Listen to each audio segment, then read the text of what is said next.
ഹരേ കൃഷ്ണ. ഭഗവത്ഗീത. ഭഗവത്ഗീത പഠിപ്പിക്കുന്ന 10 പ്രധാന ജീവിത പാഠങ്ങൾ. സംഭവിച്ചതെല്ലാം നല്ലതിന്, സംഭവിക്കാനിരിക്കുന്നതും നല്ലതിന്. ഭഗവാൻ അർജുനന് നൽകുന്ന ഉപദേശങ്ങൾ നമുക്കും ജീവിതത്തിൽ പകർത്താവുന്നതാണ്. ഒന്നിനെയും ഭയക്കാതിരിക്കുക. മനുഷ്യരുടെ ഏറ്റവും വലിയ ഭയം എന്താണെന്ന് അന്വേഷിച്ചാൽ മരണം എന്ന ഉത്തരത്തിൽ ആയിരിക്കും നമ്മൾ എത്തി നിൽക്കുക. ഗീതയിൽ പരമാത്മാവ് തൻ്റെ ഭക്തനും സുഹൃത്തുമായ അർജുനനോട്, അതായത് പരമാത്മാവ് ജീവാത്മാവിനോട് മരണത്തെപ്പോലും ഭയക്കരുത് എന്ന് പറയുന്നുണ്ട്. മരണം എന്നത് ഒരു കടന്നുപോകൽ മാത്രമാണ്. നശ്വരമായ ഒന്നിന് മാത്രമാണ് മരണം സംഭവിക്കുന്നത്. എന്നാൽ അനശ്വരമായതിന് മരണമില്ല. ബന്ധങ്ങളും സമ്പത്തും തുടങ്ങി ലോകത്തിൽ നിന്നുള്ള എല്ലാം നശ്വരമാണ്. ഭയമില്ലെങ്കിൽ ജീവിതം കൂടുതൽ സുന്ദരമാകും. ഒന്നിനെയും സംശയിക്കാതിരിക്കുക. ഈ പ്രപഞ്ചത്തിൽ ജീവിക്കുമ്പോൾ മനുഷ്യൻ്റെ സമാധാനവും സന്തോഷവും കളയുന്ന പ്രധാനപ്പെട്ട ഒന്നാണ് അകാരണമായ സംശയിക്കൽ. സംശയാലുവായ മനുഷ്യന് ഈ ലോകത്തിലോ വരും ജന്മത്തിലോ സമാധാനപൂർണമായി ജീവിക്കാൻ കഴിയില്ല. വിഷയാസക്തിയിൽ നിന്ന് മോചനം നേടുക. ലൗകിക ജീവിതത്തിൽ ഉണ്ടാകുന്ന എല്ലാത്തരം വിഷയാസക്തികളിൽ നിന്നും മോചനം നേടുക. കാമം, ക്രോധം തുടങ്ങി എണ്ണിയാലൊടുങ്ങാത്ത എല്ലാത്തരം വിഷയങ്ങളിൽ നിന്നും മുക്തമായിരിക്കുമ്പോൾ മാത്രമാണ് നമ്മുടെ മനസ്സിന് ശാന്തത കൈവരിക്കുവാൻ കഴിയുക. ശാന്തമായ മനസ്സിന് ജ്ഞാനവും സമാധാനവും മനഃശാന്തിയും കൈവരിക്കാൻ സാധിക്കും. എന്തായിരിക്കും ഫലം എന്നതിനെക്കുറിച്ച് ചിന്തിക്കാതിരിക്കുക. എന്തെങ്കിലും കാര്യം ചെയ്യുമ്പോൾ, തീരുമാനിക്കുമ്പോൾ അതിൻ്റെ പ്രതിഫലം എന്തായിരിക്കുമെന്ന് ചിന്തിക്കാതിരിക്കുക.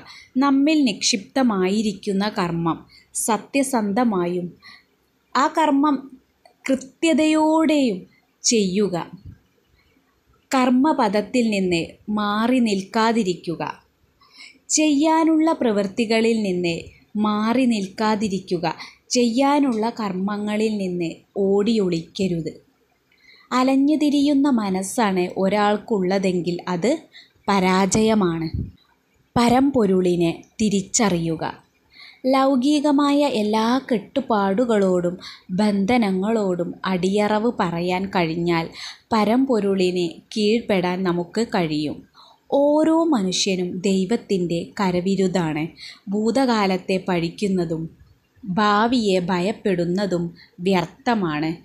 സ്വയത്തെയും ഈശ്വരനെയും സൃഷ്ടിയുടെ രഹസ്യവും തിരിച്ചറിയുക എന്നതിലാണ് ആത്മാവിൻ്റെ സന്തോഷം.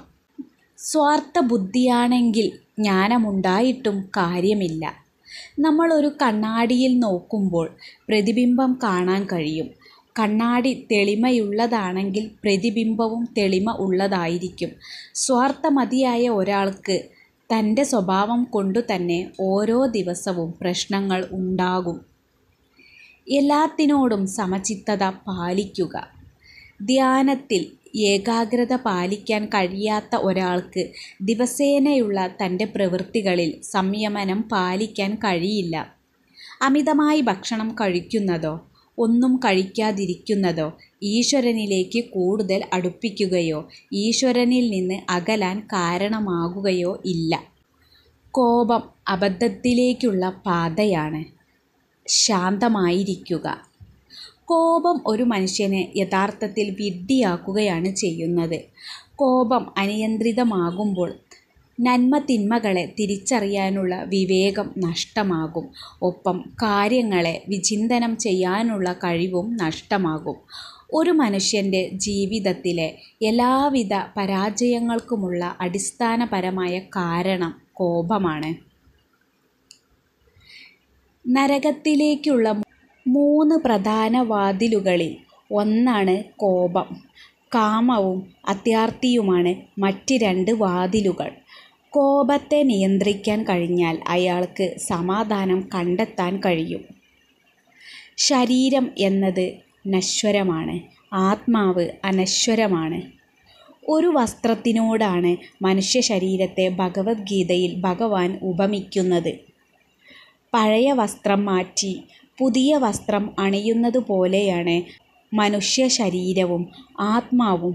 മരണം ശരീരത്തിന് മാത്രമാണ് സംഭവിക്കുന്നത്, ആത്മാവിന് മരണമില്ല. ഹരേ കൃഷ്ണ.